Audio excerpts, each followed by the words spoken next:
¿Qué tal? ¿Cómo estás? Gracias por escuchar ¿Qué tal, Fernanda? Mi nombre es Fernanda Familiar. Arrancamos mi periodismo de vida hablando de los cambios que pueden presentarse en el mundo después de experimentar esta pandemia, esta como la del COVID-19. Antes que nada, debemos recordar que no es la primera vez que ocurre una emergencia sanitaria de esta magnitud y, bueno, posiblemente no será la última. La historia nos demuestra que cada cierto tiempo un nuevo virus o enfermedad amenaza la existencia de los que habitamos en este planeta.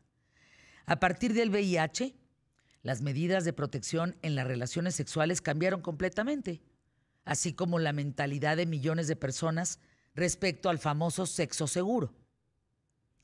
La peste bubónica es la primera gran pandemia de la que se tiene registro. En la primavera estamos hablando del año del año 542. 1500, ¿no? Sí, 1542. 1542, cuando la gente sin distinción de sexo, clase o edad empezó a morir en la calle. Son verdaderas escenas brutales. Bueno, esa peste bubónica le tocó a Ángela Peralta, ¿te acuerdas? Aquí en México. Caía la gente como así, desplomada en la calle muerta. Tú platicaste esa historia. Platicamos esa historia aquí en ¿Qué tal, Fernanda? Bueno, de Italia la peste llegó a Irlanda, a las Islas Británicas, convirtiéndose ya en una pandemia y acabando con plantas, con animales. Arrasó.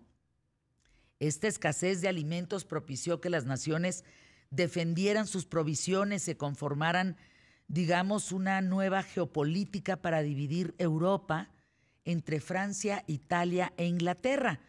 Después ocurrió la peste negra, entre los 1347 y 1350, que acabó con más de la mitad de la población en Europa. Lo que se originó con esta pandemia fue una política más eficaz en cuanto a la higiene pública, el urbanismo, considerando, por ejemplo, decían que las ratas habían sido culpables de la propagación. Viene una tercera ola de epidemias que fue 1492-1520 en Mesoamérica, con la llegada de los conquistadores españoles.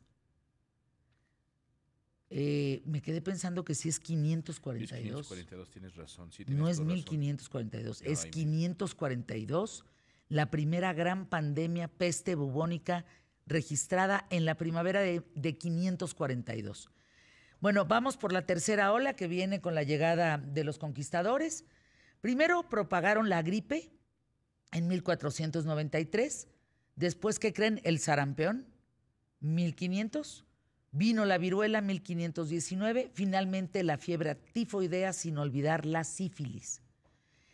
Este genocidio biológico acabó con la mitad de los indígenas mesoamericanos y determinó la conquista más allá de las armas, porque sin las enfermedades, tal cual dicen los historiadores, se cree que no habrían ganado la conquista.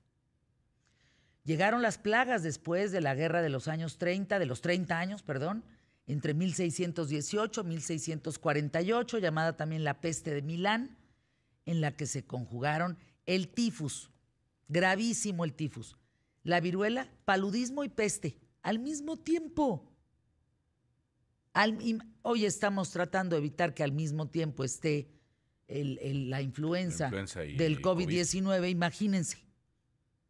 Ahora, todas las guerras fueron las encargadas de propagar las enfermedades por toda Europa, con lo cual surge el remedio ante la crisis sanitaria que fue justo la diplomacia.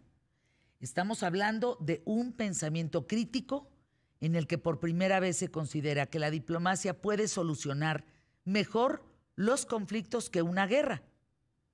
Y viene la famosísima gripe española, que no ha sido la más grave de todas, las que les he platicado antes de la gripe española, acabaron con la mitad de la población. La gripe española entre el año, estamos hablando 1918-1920, es la que tenemos más presente y es la que se popularizó con el nombre de influenza. Con solo un saldo, y digo con solo un saldo, porque estoy hablando que las anteriores acabaron con la mitad de la población en Europa. Desapareció la mitad de Europa. Con un saldo de 40 millones de muertos, Esta pandemia causada por una neumonía bacteriana secundaria estalla en una época en la que aún no hay antibióticos.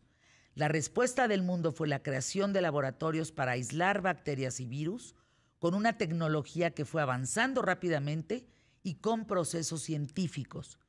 Hoy podemos decir que de esta gripe española se derivó lo que hoy tenemos como antibióticos y vacunas para luchar contra cientos de virus y bacterias en el mundo. El COVID-19 ha demostrado la vulnerabilidad en un sentido más personal y humano, que es la vulnerabilidad mental.